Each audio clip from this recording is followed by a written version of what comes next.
Okay, we're at part 3 of episode 26, and we're going to dive right into the Extreme Rules 2012 pay-per-view predictions.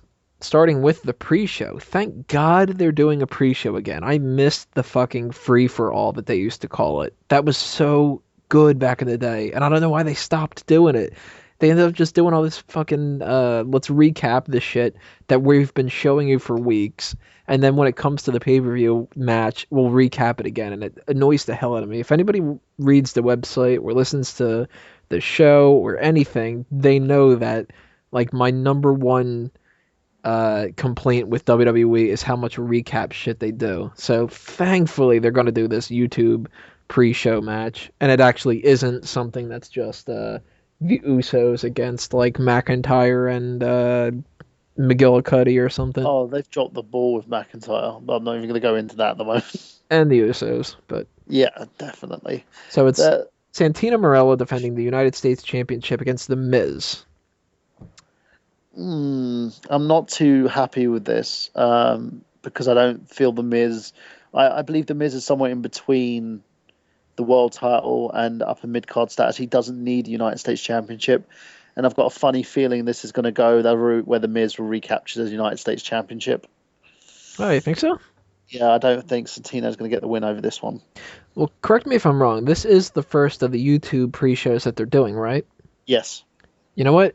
I didn't factor that into this when I was doing my predictions and everything.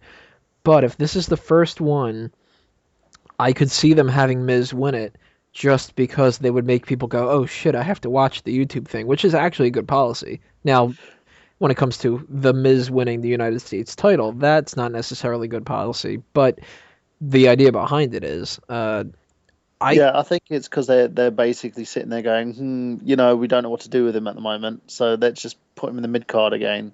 Yeah, That worked, but the fact is, the reason he's in this position is because they don't know what to do with him, and they've really dropped the ball with Miz since he lost the WWE Championship, and it's not him being lost in the shuffle; it's more the fact that politics is getting in the way of his push.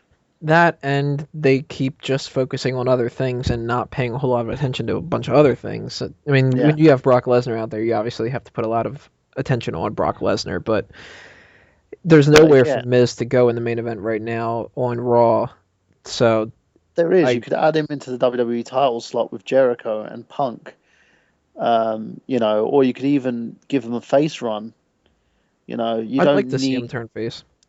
I do as well. I think it's well overdue. You don't need to keep him in the position that he was in 2 years ago.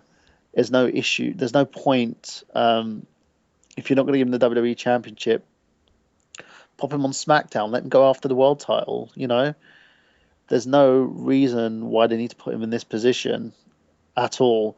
Because it annoys. It really irks me because the guy has a lot going on for him, and I believe he's one of the best heels in the WWE, bar Daniel Bryan.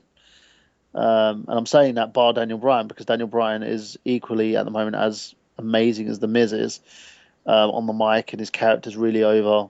They're dropping the ball, and sometimes they go by what WWE wants rather than what the fans want, which is a shame, really. I'd like to see Miz turn face and feud with Jericho after That would be Jericho's done with Punk. I'd like to see Yeah, that it'd be happen. a great way of doing it. You could even have inserted him into this feud between Punk and Jericho, and then like get a bit of dissension in there, and have Miz cost Jericho the WWE Championship. Have the two feud as Jericho's last feud on his way out of the company. It could work a hell of a lot better, and get the Miz over as a face because that's what he sorely needs. He doesn't need to be part of this whole John Laurinaitis establishment thing. He could be part of the anti-establishment because they're really sorely lacking of faces at the moment. Yep. Somebody needs to turn face, so I'm fine with the Miz turning face. But when it comes to this match, if I have to make a prediction, I'm not 100% sure about this. I'm not even 50% sure about this. I don't feel confident at all saying it, but I'm gonna say my final prediction is Santino retains. Actually, I'm saying the Miz wins because, as you said, they're trying to get this thing over, um, and they go for that whole anything can happen in WWE stick. So why not have the Miz get the championship? Yeah, I will not be Even though surprised I if wouldn't that be happy happens. with it. I wouldn't be happy with it, but I believe that's going to happen. I would not be surprised if that happens, but we got to see. But I am a big fan of them doing a pre-show, so if they keep that up, that'll be great. So Totally, and it's the part of people their that say already I'm growing. never positive about stuff, there you go.